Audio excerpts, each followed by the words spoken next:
देवस्थानामध्ये काही जिहादी मंडळींचा अधिकृतरित्या एक प्रवेशाचा कार्यक्रम या ठिकाणी होणार होता आणि तो रोखण्याकरता आज या ठिकाणी या धर्मसभेचं आयोजन सकल हिंदू समाजाच्या वतीने या ठिकाणी करण्यात आलं। त्या धर्मसभेकरता उपस्थित असणारे ज्यांनी आता आपल्या शैलीमध्ये या सगळ्या जिहादी विचारांचा अगदी खरडून समाचार घेतला अशी आपल्या जिल्ह्याची एक हिंदुत्ववादी बुलंद तोफ आदरणीय सागर भैयाजी भेट। जसं सागर भैयाने आता सांगितलं की आपल्याकडे ज्या वेळेला काही अशा घडामोडी घडत होत्या आणि सांगण्यात आलं की शेकडो लोक जिहादी लोक हे इथं आता अधिकृतरित्या प्रवेश करणारे अशी वेळेला माहिती ही काही पातळीवरती पोहोचली आणि पोहोचल्यानंतर याच्यामध्ये घडामोडी घडत गेल्या आणि त्या दिवशी आम्हाला सांगण्यात आलं की असा असा प्रकार घडतो। तर हे कळल्यानंतर मनामध्ये फार वेदना होतात की आज कुठंतरी एक हिंदूंचं देवस्थान ज्या वेळेला एक मोठ्या स्वरूपामध्ये उदयाचं काम करतं, अनेक भाविक भक्तगण या ठिकाणी जोडले जातात आणि ते फक्त एखाद्या जिल्ह्यापुरते नाही, राज्यापुरते नाही, देशात नाही, तर जो हिंदू बांधव जगाच्या नकाशावरती ज्या ज्या देशामध्ये पोहोचला असेल तिथला भाविक सुद्धा या ठिकाणी येतो आणि फक्त येत नाही तर आपलं आर्थिक योगदान या दानपेटीमध्ये हिंदू म्हणून यावेळेस देतो। तो काहीतरी वर्षभरामध्ये देखील असे काही लोकांनी आम्हाला सांगितलं की ऑस्ट्रेलियामधला एक भाविक आहे तो वर्षभराचं देखील या ठिकाणी अन्नदानाकरता देखील तांदूळ कंटेनर या ठिकाणी पाठवायचं काम करतो। तर तो कशा करता पाठवतो, ते कोण खाणार आहे, हिंदू खाणार आहे। तो कशा करता या ठिकाणी दानपेटीत दान टाकतो, ते हिंदूंच्या सतकर्म करता वापरणे त्याच्याकरता पाठवतो। पण नाही, ते उलटच होणार होतं, कारण त्या देवस्थानाच्या पैशातनं ते जिहादी पोहोचले जाणार होते। आता हे जिहादी पोहोचवतात म्हणजे काय करतात आपल्या सर्वांना माहिती आहे। आजपर्यंत जेवढ्या घटना या भारत भूमीमध्ये घडल्या त्याच्यात कुठलाही हिंदू कधी सापडलेला नाही। कुठले नाडनावाचे लोक सापडले, कुठले सापडले तुम्हाला ऐक नाही माहिती। हेच लोक आता नुकतीच ते मोठं नाही कारण की आपण जर पाहिलं तर नुकतंच आता पहिलगाम या ठिकाणची घटना घडली। सागर भाई त्याचं उदाहरण टाकलं की एवढी मोठी घटना या देशामध्ये घडली, जगामध्ये त्या घटनेचा निषेध नोंदवण्यात आला आणि तो निषेध नोंदवल्यानंतर काही आपल्याचे लोक ते सांगतात की तसा घटनाक्रम नव्हता, तसं घडलं नाही। आता हे काय तिला पाहायला होते का? आता ज्या लोकांनी भोगले, ज्या बाईच्या कपाळाचं कुंकू गेलंय ती खरी सांगणार आहे का खोटं सांगणार आहे? बरं, ते का कुठल्या राजकीय पक्षाचे लोक ते कशा करता सांगणार असं? त्यांनी सगळी घटनाक्रम सांगितला की जात विचारून त्या लोकांनी गोळ्या घातल्या। काही लोकांना जर बोलता आलं नाही त्याचे कपडे काढले, तपासलं आणि त्याला गोळ्या घातल्या। म्हणजे एवढे जर निर्दयी लोक असतील आणि त्या लोकांना पोचणारे लोक, आज जर एखादा इथं आपण अतिरेकी जर आणला, कुणी जरी आणला तरी सापडणार आहे का काही? पण जोपर्यंत आपल्यातले लोक त्याला दिशा दाखवत नाही, इकडं अमुक कर, तिकडं तमुक कर, इकडं लोक इकडे गोळ्या घाल, तिकडे गोळ्या घाल, त्याला काय कळणार आहे का? त्याला सांगावं लागेल। तसं आता आपल्याचेच लोक हे तुम्हाला सांगतो इथे अतिरेकी पोचण्याचं काम करू राहिले। कारण उद्या जर काही घटना घडल्या तर तुम्हाला सांगतो हेच लोक, जसं पहिलगाम मध्ये आपल्या लोकांना काही तिथे घरात नेलं, जीव घातलं, आमच्या लोकांचे व्हिडिओ बनवून घेतले की नाही हे लोक फार चांगले, अमुक आहे तमुक आहे, तसाच हा प्रयत्न आहे।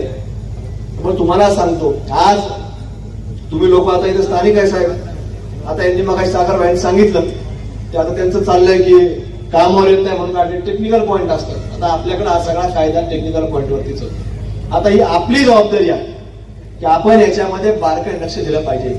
4 नाही 40 वकील त्या ठिकाणी लावण्याचं काम करा आणि कायद्याने सुद्धा लोक मोडून काढायचं काम करा, नाही तर उद्या हे लोक परत येणार, कोर्ट ऑर्डर लाया, हमने आमका लाया, फलाना लाया आणि त्याच्या पुढे काय कोणाला जाता येत। त्यामुळे आपण सुद्धा कायद्यामध्ये तितकं तत्पर राहिलं पाहिजे. आता या ठिकाणचा आजचा सभेचा कार्यक्रम हा सकल हिंदू समाज म्हणून, हा कुठलाही राजकीय माणूस या ठिकाणी आला नाही, कुठलाही पक्ष म्हणून माणूस आला नाही, तिथं आपण सगळेजण आलो आहोत.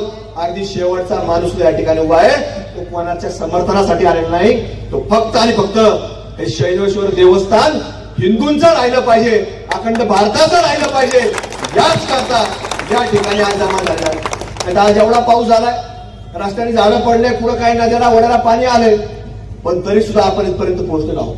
कशा करता? हे फक्त देवस्थान जिवंत राहिलं पाहिजे.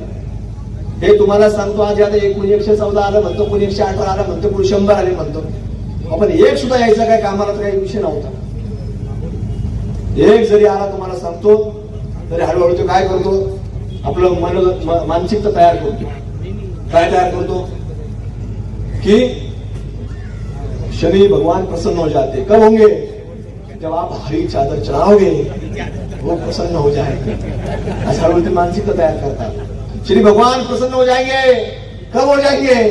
आप उसके ऊपर गले चढ़ा के प्रसन्न हो जाएंगे. अशा हळूहळू आपली मानसिकता तयार करतात. आणि हे झाल्यानंतर ही सुरुवात झाली की ते कागद कोर्टामध्ये दाखवतात आणि कोर्टामध्ये सांगणार, बघा हे सगळं फोटो बघितले कशी चादर आहे, कसा गले पेरले, एक देवस्थान कोणाचं आहे. ही जी आज तुम्ही सांगितलं म्हटलं काय विश्वस्त कशा करता, विश्वासाठी असतात काय असतात, त्यांना सुद्धा समजायचं नाही ती कधी बॉडी बदलली, त्याच्यावर सुद्धा ही मुघलांची वंशवळी येईल. आणि आपल्याला तुम्हाला सांगतो ते जरी झालं, आपले लोक इथेच गले घेतील, तेच परत आज जातील असे आपले. मग तुम्हाला सांगतो की सावध होणं, जागरूकता निर्माण करणे आपल्या सर्वांचं काम आहे. आज सगळ्यांना सगळं समजते असं नाही, ज्याला समजत नसन त्याला समजून सांगण्याची जबाबदारी आपल्यासारख्या जबाबदार माणसांची आहे. आणि म्हणून त्याच्याकरता आज या ठिकाणी सकल हिंदू समाजाने पुढाकार घेतलाय आणि समजून सांगण्याकरता आज ही सभेचं आयोजन या ठिकाणी केलं. काल त्यांनी सांगितलं ते काढून टाकले, पण असं नाही, नुसतं काढून चालणार नाही, त्यांना कायमस्वरूपी त्यांचा बंदोबस्त या ठिकाणी केला पाहिजे. आणि याच्या पुरताच नाही तर कुठल्याही तुम्हाला सांगतोय दुकानामध्ये सुद्धा ते लोक कामाला दिसता कामा नाही, याची जबाबदारी आपल्याला घेणार. तर आम्ही पाहतो की अनेक ठिकाणी आता त्यांची पद्धत सुरू झाली. काल आम्ही परवा दिवशी सांगितलं पाथर्डीमध्ये मनुष्यत्व असतो, नाव टाकतो तो Shaileshwar Prasanna, Sai Prasanna, Sai flower, Sai bouquet, Sai sweets असं नाव टाकतात. पण तिथं पहा त्या दुकानामध्ये, त्या हॉटेलमध्ये, त्या चहाच्या दुकानावरती आपल्या देवाचा फोटो आहे का नाही, त्याला हार घातलेला की नाही, आणि त्याच्यानंतर तिथं पायरी चढा. हे सगळं बारकाईने लक्ष ठेवण्याची जबाबदारी आपली आहे. कारण की जसं आपण भक्त म्हणून ज्यावेळेस येतो आपल्या कुटुंबाबरोबर येतो, कुटुंबाबरोबर आलो की आपलं पहिलं काम काय असतं, पार्किंग सापडा. आपल्या बरोबर कोण असतं गाडीत, आया बहिणी असतात. आपली आई बहीण काय करते, लगेच मी जाऊन काय आणते, प्रसादाचं ताट आणते. आणि हे जर ताट द्यायला लोक असले त्याने घेऊन जा तुम्ही ताट, का माझा नंबर घ्या, मला फोन करा, बाहेर मी तुमचं ताट घ्यायला येतो. त्यांना वाटतं काय सेवा देऊ लागेल. आणि मग त्याच्यातून जेव्हा नंबर भेटतो त्याच्यातून हळूहळू ती प्रक्रिया सुरू होती आणि ते लोक आपल्या घरापर्यंत पोहोचतात. तर ते हळूहळू पोहोचतात. आपल्याला काय वाटतं, नाही तो चांगला आहे, तो फार चांगल्या विचाराने फार सेवा केली. आणि अशीच सेवा देण्याकरता ते आपल्या घरामध्ये घर भेटण्याकरता हा कालचा प्रयोग होता. आणि म्हणून आपल्या सर्वांना जागृत राहणं हे फार गरजेचं आहे. आणि फक्त शैलेश्वर नाही तर आता पुढच्या काळामध्ये या भारतामध्ये, महाराष्ट्रामध्ये जिथं जिथं आपण असेल तिथं आपण जबाबदारी काळजीपूर्वक बघितलं पाहिजे. कोण व्यक्ती येतो, कसा येतो, कुठल्या विचाराचा येतो आणि तो कशा पद्धतीने त्या ठिकाणी राहतो हे आपण चौकशी केली पाहिजे. आणि त्याच्या माध्यमातून हे सगळं षडयंत्र जागच्या जागी थांबवण्याची आवश्यकता असते. हे 7 समुद्रापार गेलेलं देवस्थान आहे. आणि याच्यावरती जर असे काही लोक येत असतील तर आज आमची सरकारला किंवा मुख्यमंत्री महोदयांना मागणी आहे की लवकर या कामगारांच्या पेक्षाही या अशा मंडळी जे याच्यावर काम करतात यांचा पहिली बंदोबस्त ह्या लोकांचा करा, मग त्याच्यानंतर ते काम करतात. अरे हे लोक, अशा विचाराचे लोक जर असे काम करत असतील तर तुम्हाला सांगतो हे लोक या आत घालायचं काम करतील. म्हणजे हे ज्यांनी विषय हात आणलाय त्याचा पहिली बंदोबस्त सरकारने केला पाहिजे. त्यामुळे आज आपल्या सर्व मीडियाच्या माध्यमातून आमची विनंती राहील मुख्यमंत्री महोदयांना, हे लोक करा. आणि साहेब तुम्ही आता अधिवेशनाला 30 तारीखला चालू आहे की अधिकृत तुम्ही विषय घ्या, हे सगळं घेणं गरजेचं आहे. कारण की हे हळूहळू आता बाहेरचे पाकिस्तानवाले तर लांबच राहिले, त्याचा बंदोबस्त होईल, ते होईल सगळं. रात्री होतं काय होतं ते सगळं होऊन जातं ऑटोमॅटिक. पण आपली सर्वांची जबाबदारी आहे हे आपल्यात राहणारे जी काही आतंकवादी विचाराचे लोक आहेत, ज्यांना तिकडं पाकिस्तान मॅच हारली का ते जेवत नाही, ती बिर्याणी टाकून देते. पाकिस्तान जिंकलं की कुठतरी आडबाजून लढ वाजवणार. आपल्याला ऐकायला तर काय झालं, कसल्या फटाकडे वाजले नाही. जन्मदिन थांबतात जरा, जन्मदिन थांब, पण ते तिथं आनंद साजरा करत असतात. आणि आपल्याला काय सांगते, जन्मदिन था, हे आपण लक्षामध्ये घेतलं पाहिजे. ज्या ज्या वेळेला पाकिस्तान जिंकतं फटाकडे पुढे वाजतात, त्यावर बारीक लक्ष ठेवा आणि त्याच्यावर कायदेशीर एफआयआर दाखल करायचं काम करा. कारण की फटाकड्याचा पुरावा असतो, ती लढ जळालेली असती, पडलेली असती, काही लगेच झाडून नाही घेते. आपण जा खबरदारी घ्या आणि त्याच्यावर एफआयआर दाखल करायचं काम करा. हे लोक ज्या ज्या वेळेला आपण जर नाही ठेचले तरी आपल्यामध्ये राहून तुम्हाला सांगतो, हे आपल्याला जसं आज आपण सागरबाईंनी सांगितलं की भगवा ध्वज लावू दिला नाही, की वस्तुस्थिती आहे. हा ध्वज हा काय आपण कुणी निर्माण केला नाही, हा ध्वज छत्रपती शिवाजी महाराजांनी स्वराज्याचा ध्वज म्हणून निर्माण केला ध्वज आहे. आणि त्याचा अपमान, त्याचा अवमान कुणी करत असेल तर त्याचा जागेवर बंदोबस्त करण्याचं काम आपल्या सर्व हिंदू बांधवांचं आहे.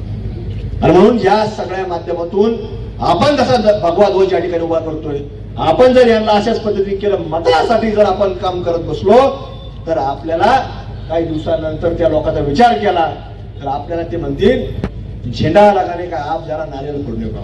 आणि असेच हिरवे ध्वज तुम्हाला सांगतो रस्त्याने उभा करतील.